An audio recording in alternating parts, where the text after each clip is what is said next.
In the beginning, God creates everything. In the beginning, before time existed, before stars filled the sky, before oceans touched the land, there was only God. The universe was empty, silent, and dark. Then, God spoke 4 powerful words, "Let there be light." And instantly, light broke through the darkness. God separated light from darkness. He called the light day, and the darkness night. This was the first day. On the second day, God created the sky, stretching it wide above the waters.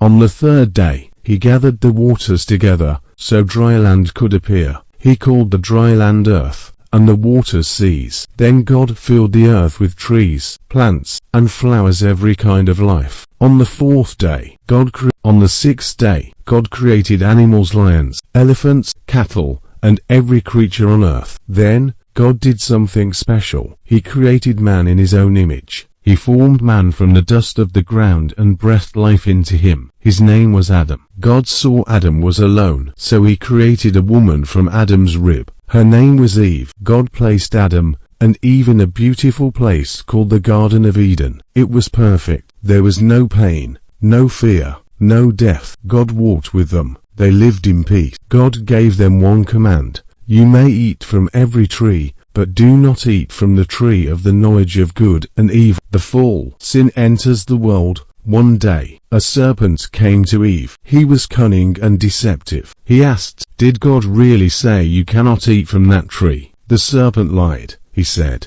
"If you eat it, you will become like God." Eve looked at the fruit. It was beautiful. She took it and ate it. Then she gave it to Adam, and he ate it too. At that moment, sin entered the world. They felt shame. They hid from God. When God came, he asked, "Where are you?" God knew what they had done. Because of their disobedience, sin brought pain, suffering, and death into the world. Adam and Eve were removed from the garden, but even then, God made a promise. 1. Noah and the flood. God saves the faithful. As years passed, the earth became full of evil. People turned away from God. But one man was different. His name was Noah. Noah obeyed God. God told Noah, "Build an ark. A great flood is coming." Noah obeyed. Even when people laughed at him, he built the ark. God sent animals too of every kind into the ark. Then the rain came. It rained for 40 days and 40 nights. The whole earth was covered with water. But Noah and his family were safe. God protected them. After the flood, God placed a rainbow in the sky.